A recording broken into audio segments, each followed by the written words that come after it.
Some viewers may find this disturbing. Viewer discretion is advised. Hi my loves, it's Destin Choice and you're watching Trace TV. So for today's video, I really wanted to discuss Chris Brown, most people's problematic fave. And I really wanted to get on here because once again, Chris Brown is the topic of discussion. Because the topic of Chris Brown deserving grace and forgiveness has come up once again. And every single time it comes up, it kind of boils my blood because it irritates me how a lot of people oftentimes enable his behavior. All in all, it's okay to have problematic faves, but what I will say is that it's important to hold people accountable for their actions. Chris Brown has managed to always shine through all the bullshit, and his fans have always stuck by him no matter what. Chris Brown throughout time has shown signs of growth, but as soon as he catches himself in a scandal, people begin to side-eye him, rightfully so, and it becomes the public versus Chris Brown fans, who, like I said, have a habit of enabling his lousy behavior. Now, don't get me wrong, I'm okay with separating the art from the artist because I believe it's like dealing with a teacher who doesn't really like you. If a teacher doesn't like you, you obviously expect them to still give you props for your effort and your work, correct?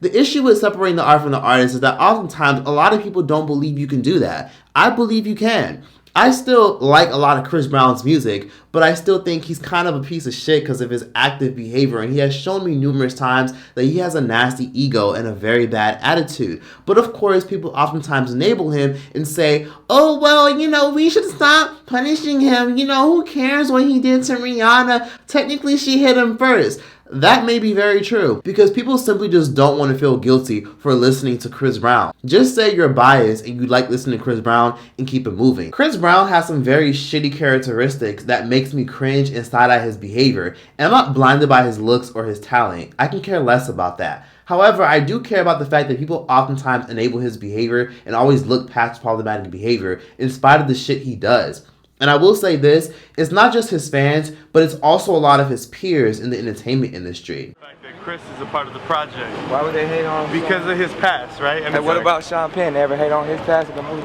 he do? No, that's true. That's true.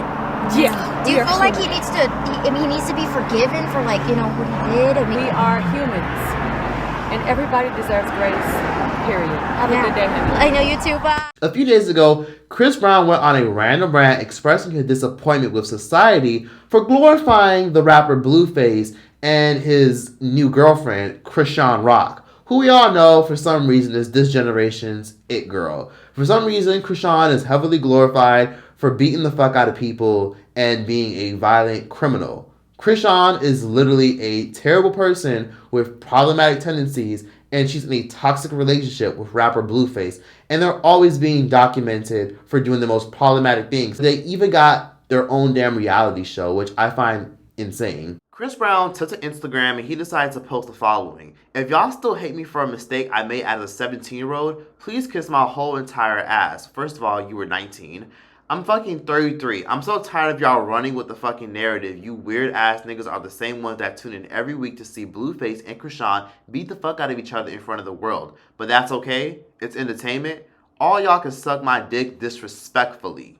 Chris Brown feels like he should be shown grace, and to be honest, he does have a point when he addresses Blueface and Chrisean, but I don't feel like he deserves grace because you made an adult mistake at 19 years old along with a heap of other mistakes and should be held to task for it, and he keeps feeding into the negatives of the people who criticize him due to his past of abuse for not just Rihanna, but to other people. I personally want to have a serious, controversial discussion on why I think Chris Brown doesn't deserve as much grace as he thinks he does. The legendary Chris Brown rose to fame back in 2005 after his debut self-titled album took over the music industry with singles like Excuse Me Miss, Run It, and Gimme That, propelling the album to number 2 on the US Billboard Hot 100, and the album sold over 150,000 copies in just its first week. Chris Brown, aka CB, aka Charlie Brown, is only 16 years old. He's surrounded by beautiful girls and is already working on his second video following up his first hit, Run It.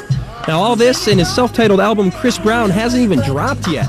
It hits stores November 29th. Chris Brown came up in the industry at 16 years old while he was still in the 10th grade, and just in a matter of 1 year, he became one of the biggest male pop stars in the world, with many people comparing him to Usher and Michael Jackson. There were a plethora of teen boys who were excelling in the music industry for their good looks, charm, and purity, and back then, little girls went crazy over these teen boys who blew up and had these crazy top-tier polished images. Chris Brown was with the times as music was starting to shift, and Chris Brown became America's darling.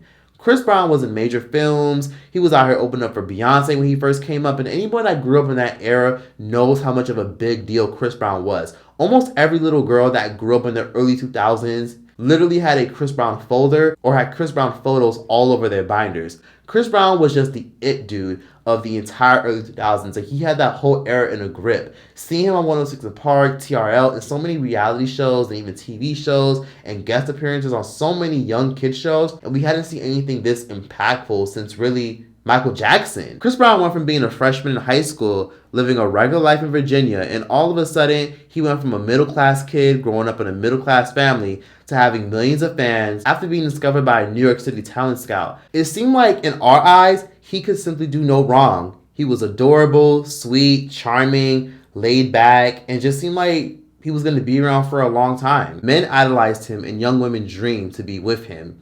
Chris Brown took the world by storm when he announced his relationship with pop and R&B sensation Rihanna, who was propelling to the top and came up around the same time Chris Brown did. They were for the most part the it couple, and you couldn't go anywhere without hearing about them in the early 2000s. The pair initially began their relationship after Chris Brown co-wrote her Disturbia single, and when Rihanna was at the height of her career. Everything sadly went downhill in the year 2009 when it was revealed by TMZ that Chris Brown had physically assaulted his girlfriend Rihanna. A Grammy Award nominee has just posted bail on criminal threat charges. Chris Brown is accused of assault and battery. Neither he nor his girlfriend, singer Rihanna, showed up at tonight's award show.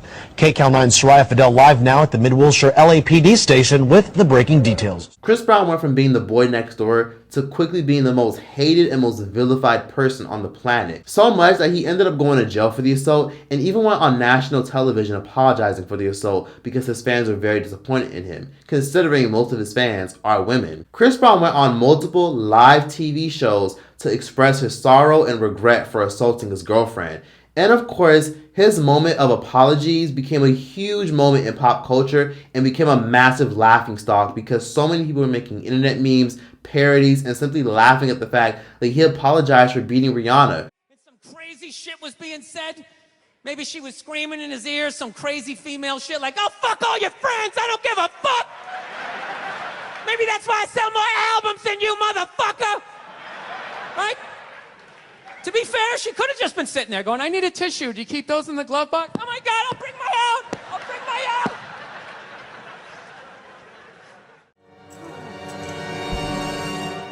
Oh, come on, guys. Oh, man, oh, relax, man, relax. Okay, I'm cool. All right? Yeah. Do you remember what you did to my face, Chris? But I told you I apologize. I don't want to hear no apology. Things got even worse considering this was the era of social media, and when photos of Rihanna in the hospital resurfaced, all hell broke loose. And you couldn't go anywhere without seeing Rihanna's face smashed up, and you couldn't go anywhere without hearing about Chris's assault. Many social media comedians and stand-up comics famously mocked the incidents, but most notably, Tiffany Haddish. Tiffany Haddish became America's most driest, unwashed chicken mixed with mayonnaise comedian for her dry-ass, corny-ass, coony-ass comedy. For some reason, Tiffany Haddish is highly favored and highly rewarded, and she's probably one of the most highest-paid comedians in Hollywood right now. However, Tiffany Haddish actually went viral for mocking the incident weeks after it happened. Oh, hell no. I know damn well what you just called me, baby? Asshole. You going with that bullshit, Rihanna? Hole of an eyes. I thought we was moving forward. Open the door. Just leave, Chris. All right, have a nice life, Rihanna. I'm gone. Let me talk to you, tell you how it is. You was thinking I was gonna say sorry, girl, not hardly. Baby, I'm about to beat you. Gotta whoop that ass like a doping, baby. Cause I can definitely show you things to have you saying I can't be this mean. Look at you on the floor, tryna run, girl, hell no. I don't think you can run it, girl, I dare you to run it.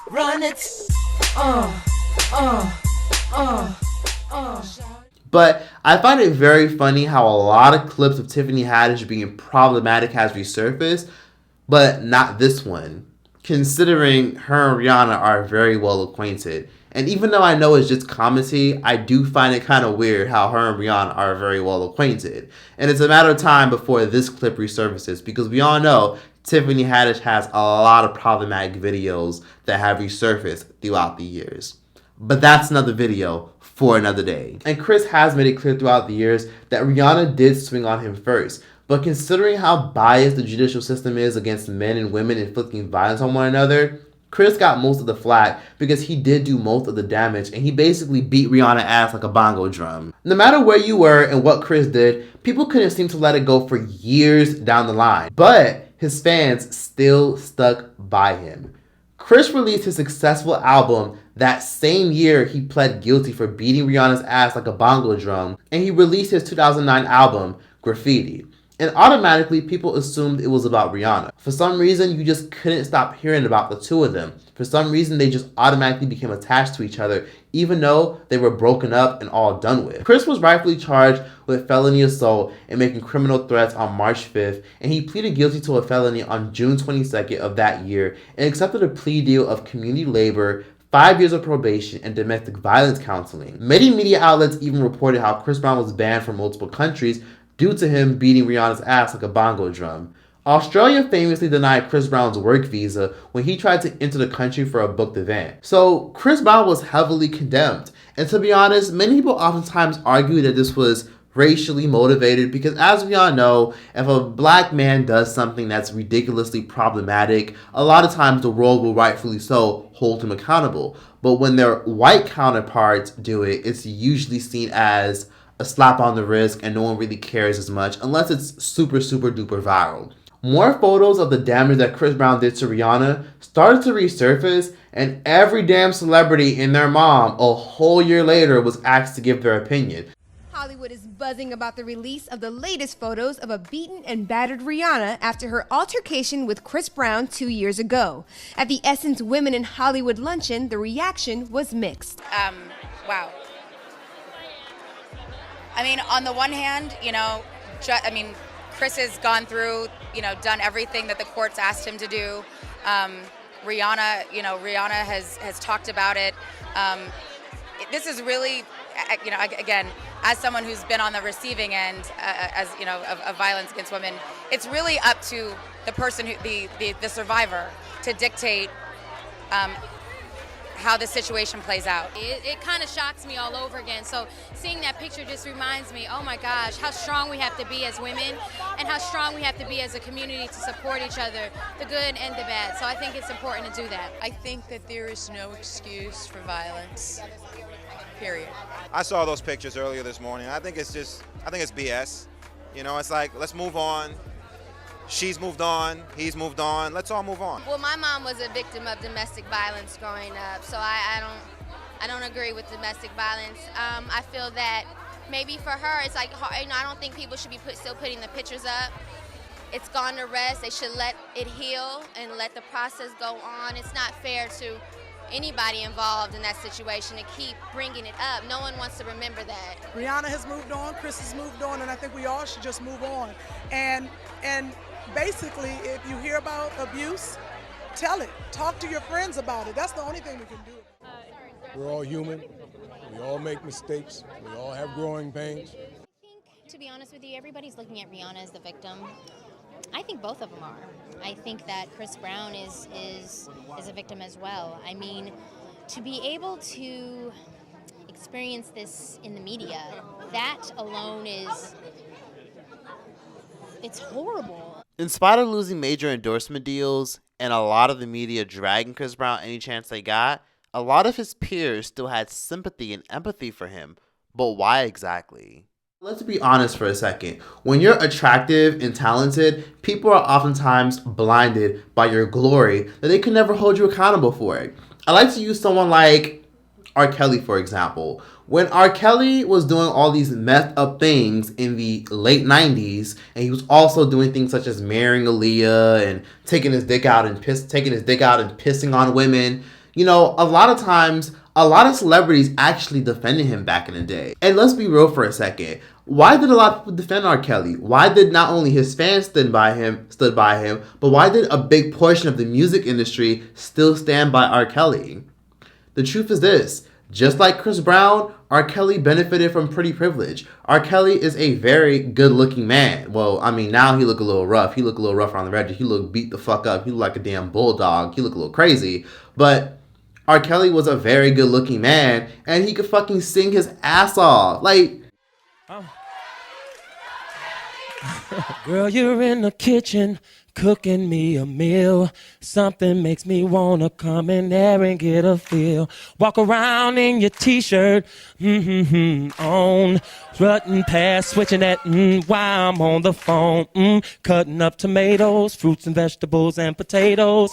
Girl, you look so sexy while you're doing the damn thing that I want, in the kitchen, over by the stove, put you on the counter, by the buttered rolls, hands on the table, on your tippy toes. We'll be making love like the restaurant was called. You see what I mean here? Like, there's a reason why a lot of times a lot of our favorite entertainers don't necessarily get condemned by their peers. Everyone was quick with well, we should move on and get over. How? Why? I just never understood that. Especially because that situation was still so fresh. Chris was still doing probation and still going through court just for that whole situation. As we all know, Chris Brown's rebel image benefited him, yes, but it also harmed him in the long run because his debacle with Rihanna led to countless more legal issues because Chris Brown went down the path of crime in the late 2010s, as we all know.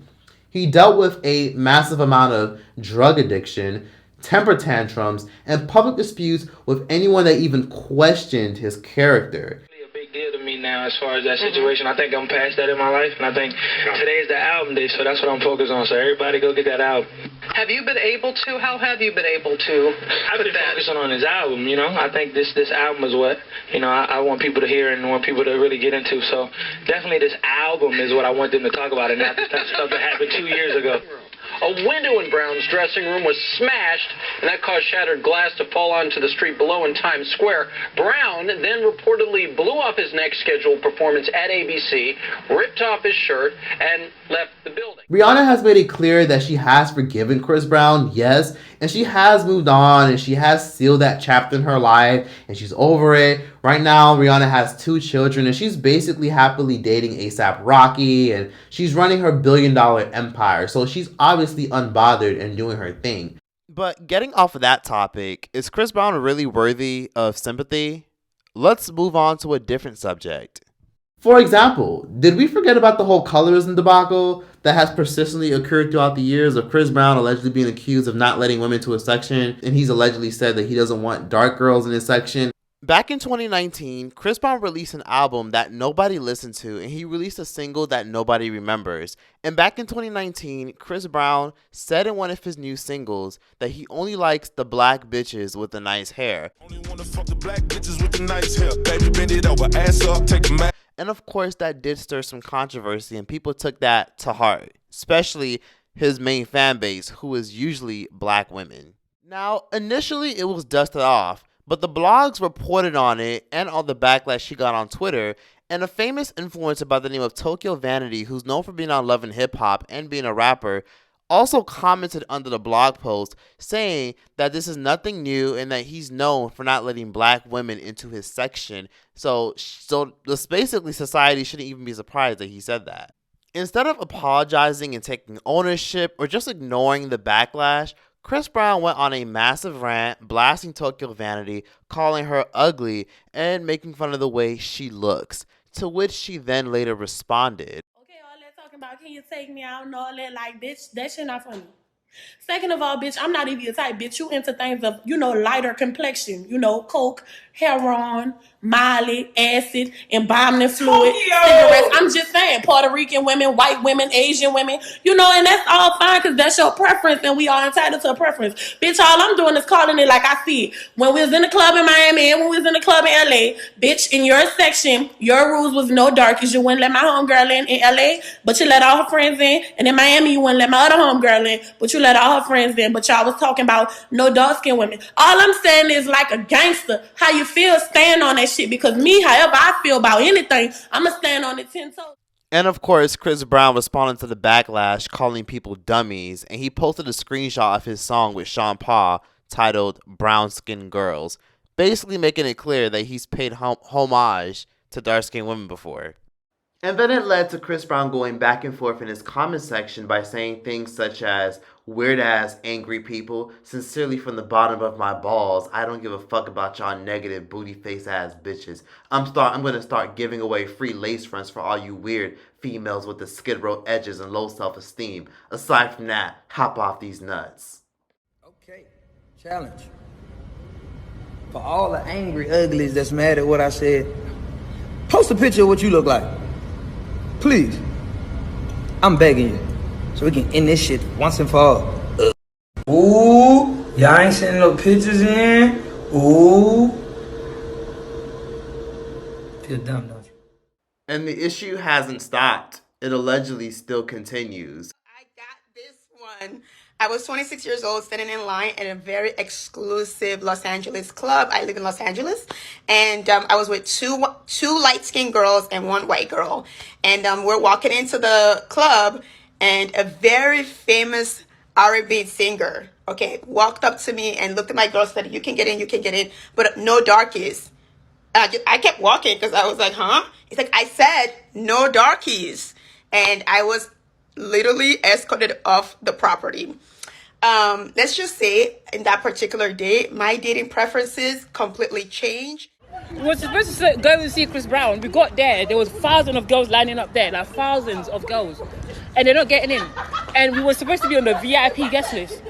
I'll give you guys a don't go to fucking what's it called, proud lane, proud whatever. They forgot to tell us black girls ain't allowed. They said no black girls allowed. If Chris Brown was built like CeeLo Green's ass and looking like Kodak Black, he wouldn't even be here today. And I will admit, to be honest, most of these women who did call him out for colorism and not allowing him in a section, most of them clearly have nothing to lie about, and a lot of these women have probably exaggerated their stories because, again, a lot of us weren't there and there isn't any substantial evidence. And truth be told, I'm disgusted with any woman that tries to get into a section in spite of hearing all the colorism allegations. Because why go somewhere where you're not wanted? It's truly pathetic because most of these women who are so desperate to get into these rappers and celebrity sections are typically looking for cool points and social validation, all while sleeping on a slice of bread in their fucking shoebox apartments full of roaches. And most of these women literally get none of my sympathy. But this alone is a good example why I think Chris Brown and his peers using the racism card is complete bullshit. But moving on to a different topic, let's scale back a little bit and talk about Chris Brown's toxic relationship with Karrueche. Because it seems like many people usually forget that she and her friends accused Chris Brown of domestic violence. But let's discuss that.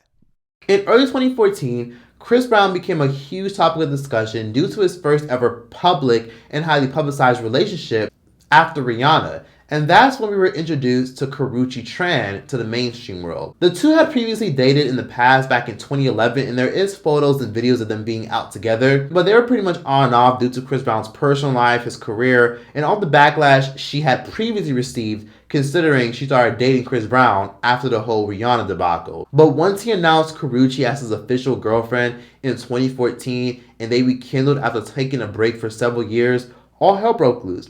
And she was accused of being an opportunist by the public, and she faced tons of backlash because, one, she's dating somebody who has been accused of domestic violence. She faced a lot of cyberbullying from Rihanna's dirty-ass Navy fan base, and of course, people still to this day don't really care for her very much because she was pretty much Chris Brown's rebound after dating Rihanna. And he went back and forth with both of them during the late 2010s and went around with multiple women during that time. Chris still stood by Karrueche, and Karrueche built a lucrative platform because Chris gave her one. After years of being in a relationship, they parted ways when it was discovered that Chris Brown repeatedly cheated on her, and he even got another woman pregnant in the midst of their relationship. Now, I'm pretty sure most of y'all remember that.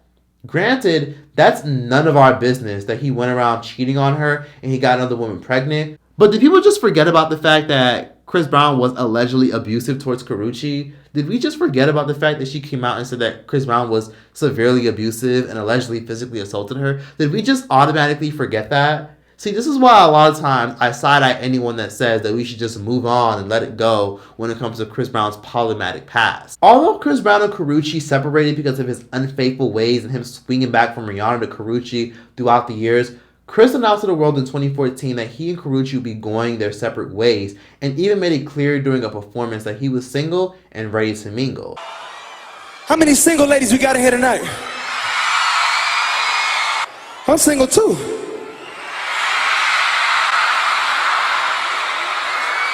Fuck that bitch.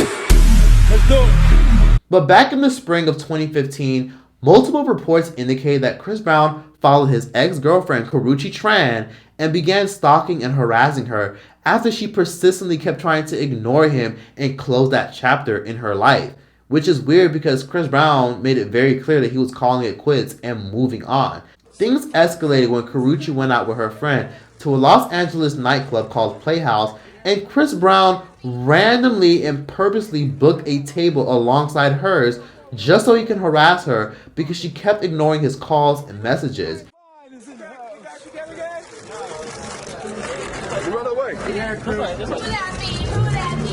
I like seeing you happy, my dude. I like seeing you.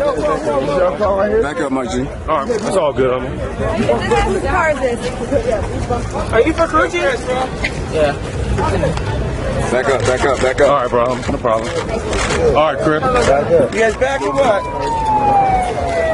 Like seeing you happy, yo. Either way.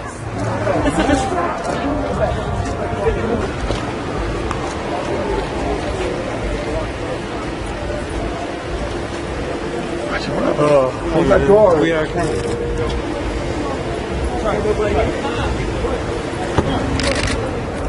Let him out, let him out, let him out, let him out, let him out. Don't get in the way, don't get in the way. Thank you, guys. He kept trying to force a conversation with her, but clearly she wasn't having it. Karrueche then left the club after getting annoyed, and Chris Brown was filmed by TMZ, and he even went as far as shoving his way through her friends and got into her car.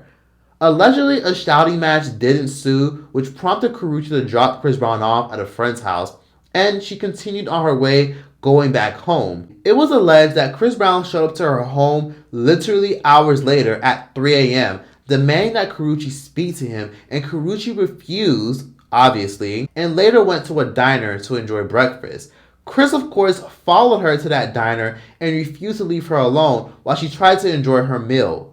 Karrueche then went on the Ayanna Fix My Life show to address her toxic relationship with Chris Brown, and this was the first time she ever went on to clear her name, because many people made a lot of funny jokes and mocked the fact that she was being followed, because people said the following. They were saying things such as, oh, well, I would love for Chris Brown to be obsessed with me, and I would love for Chris Brown to stalk and harass me. These were things that were said by many of his toxic fans that are blinded by his looks and his talent. Many people don't like Karrueche because they feel like she's an opportunist, because anytime she's addressed by paparazzi or anytime something happens, she's always going on Twitter entertaining the nonsense. Chris Brown did leave Karrueche alone for a little bit, but the following years, in 2017, literally 2 years later, the abuse still continued. Anytime Karrueche would post photos of herself with other men, Chris Brown would always say nasty things and even go as far as calling Karrueche out of her name.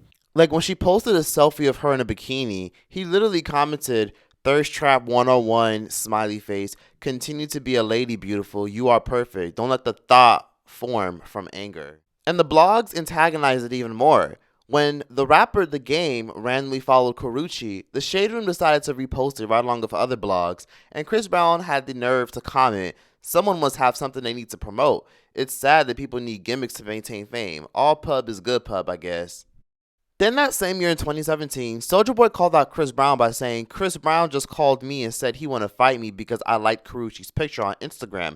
This nigga a bitch." And then he went on calling Chris Brown a cokehead.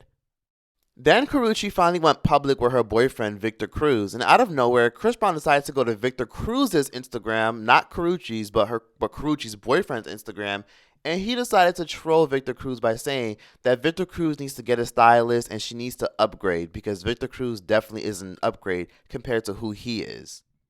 And part of why he was always dragging Karrueche on the internet every chance he got was because Karrueche ate a lot off of his name.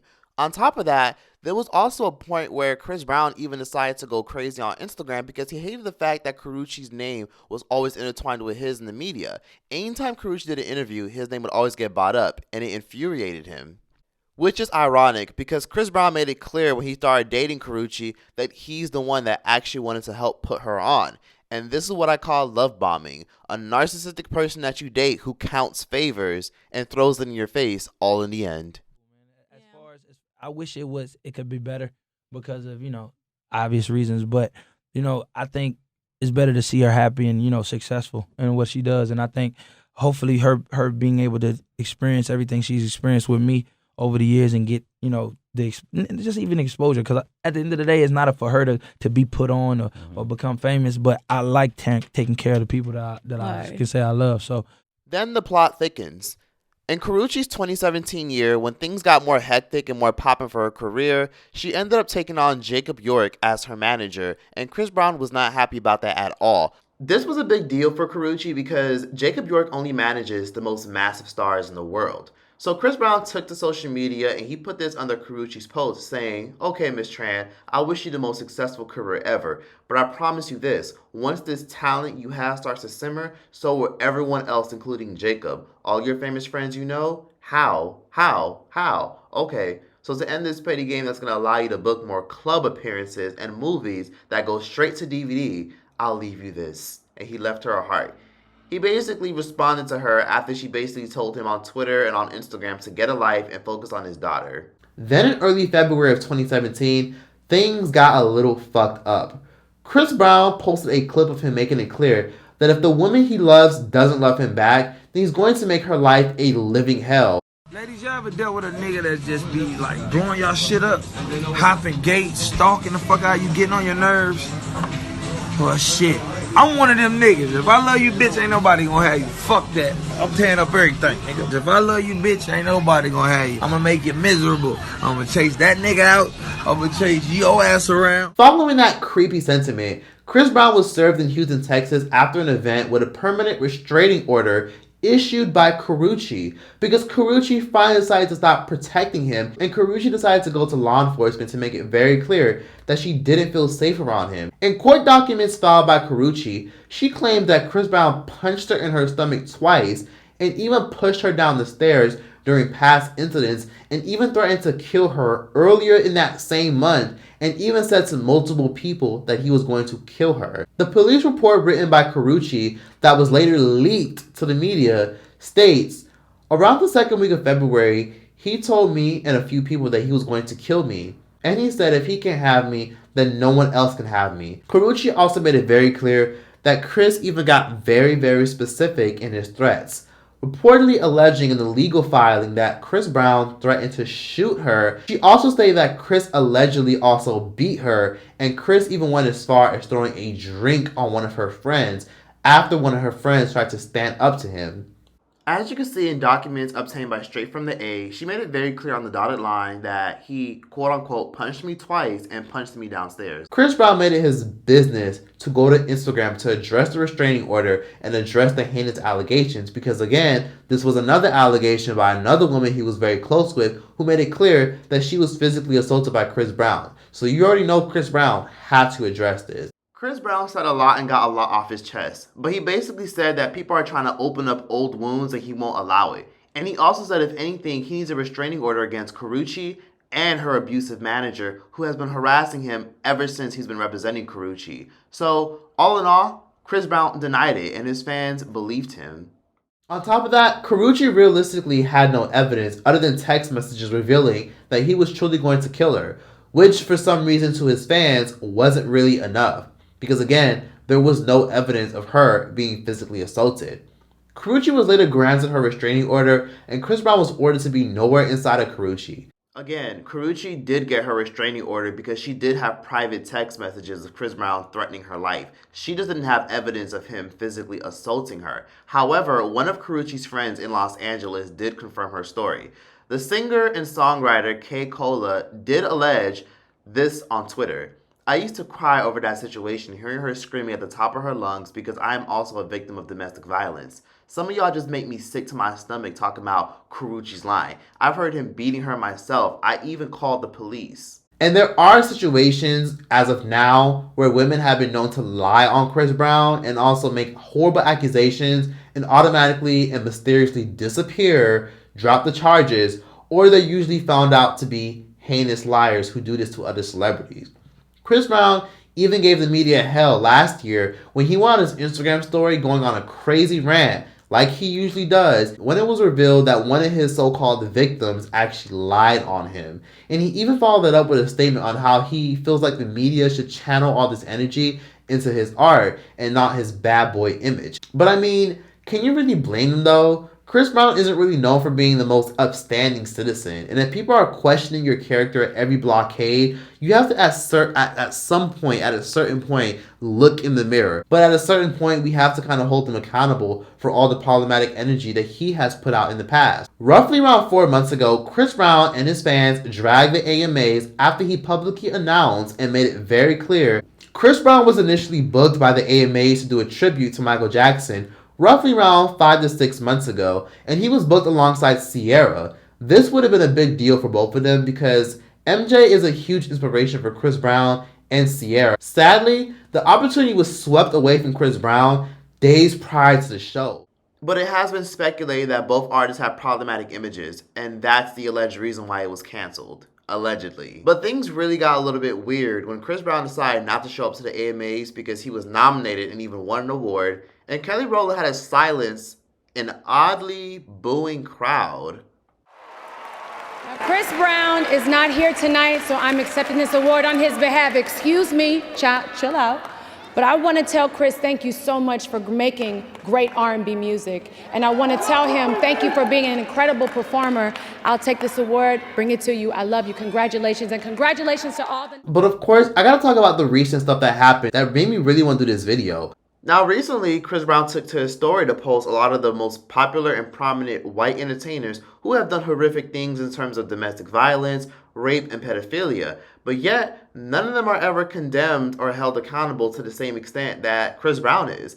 And to be honest with you, I agree. He does have a point with that. Recently, and just a few weeks ago, Chloe Bailey, Beyonce's protege, and Chloe Bailey released a plethora of lead singles, and she announced one of her lead singles will be featuring Chris Brown. Most people were thrilled and excited because Chris kills every R&B feature that he's on. Because again, Chris is a musical genius.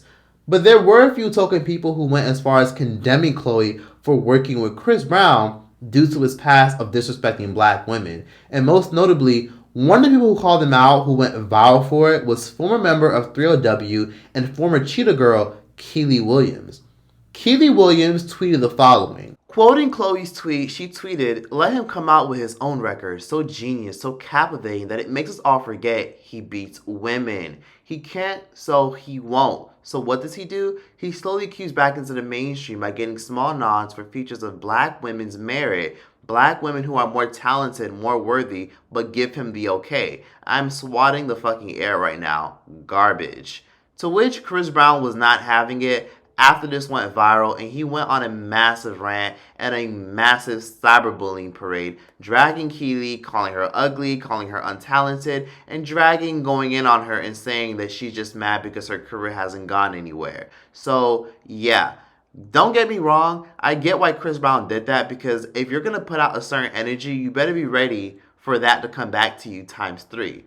But I will say that Keely did have a point. However, she's the wrong messenger because let's not forget, she herself was also accused of colorism, and she herself is also not the best messenger. Chris Brown also used it as an opportunity to address the fact, where are the cancel culture with these white artists that date underage women, beat the fuck out of their wives, giving bitches AIDS? Oh, that's right, they're your buddies. No more fake love for me. Stay out of my way or get ran over. Simple as that. None of you, and I mean none of you niggas, can fuck with me. And then he went on to post multiple white artists on his story and showing their criminal background and how a lot of them are also horrible people but never get held to task as much as he does, which is a good point. But that's not always the case because loads of people can get held accountable for their actions.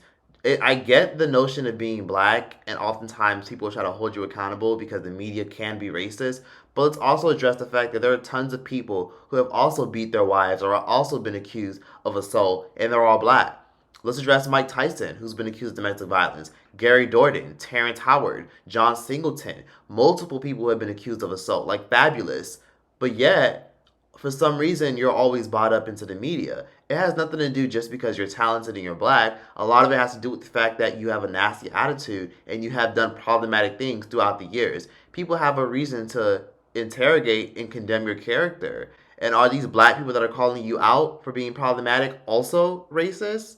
Are they also prejudiced? These people who say, y'all should just let it go. Y'all should just let it go. These are the hypocrites. These are the people who say you can't separate the art from the artist because they themselves believe that we should hold the artists accountable and cancel people because they themselves have canceled artists. But they can't cancel their faves because those are their faves. You know, those are the people who are typically biased. If you can't separate the art from the artist, more than likely, you yourself are biased because a lot of our faves are incredibly problematic. Do I really need to go on a list or a rant or a tangent of all the problematic people that have done some crazy and odd and salacious and odd and questionable things? A lot of people that we enjoy have done some problematic things. It is what it is. But do you enjoy their work and their content? Enjoy it, but hold them accountable for their actions. Pretty privilege and talent plays a very big role on why people have been blinded by their loyalty for Chris Brown and refuse to hold him accountable in spite of all the things he's done, again, throughout all the years and the whole Rihanna debacle. So, truth be told, the answer is no. People don't have to show Chris Brown any grace, even if there are a lot of racist and dark forces trying to get rid of him and are still trying to get rid of him and eradicate many people. Hold people accountable for their actions because, again, you put them in a position where they can grow and become the best version of themselves. And you should also hold yourself accountable for things that you do as well because that's how growth comes about. But that was that for this video. Hope you guys enjoyed it. Please be sure to like, comment, subscribe. Let me know how you feel about Chris Brown deserving grace and all these celebrities trying to promote the fact that we should give him grace because he's Chris Brown. And let me know what you guys overall thought about this video. Please be sure to join my Patreon. It's as low as $2. Give me thoughts in the comment section down below. Please follow me on Instagram. And yeah, that's that. Enjoy the music. Choice out this bitch. Here we go. Album on the way, y'all.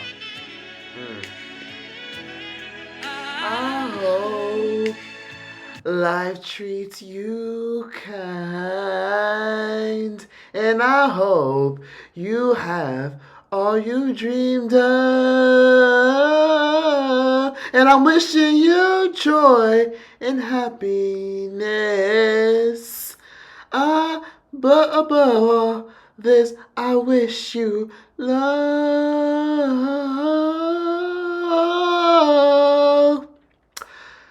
And I will always love you. And I will always love you. And I will always love you. And I will always love you.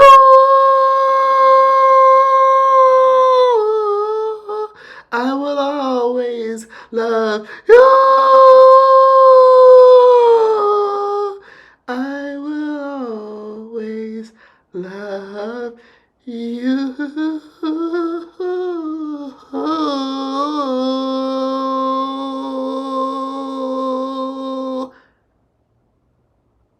Thank you. That's all you guys get for free. Tell me what song I should sing next. Album on the way. Y'all tell Beyonce she got competition.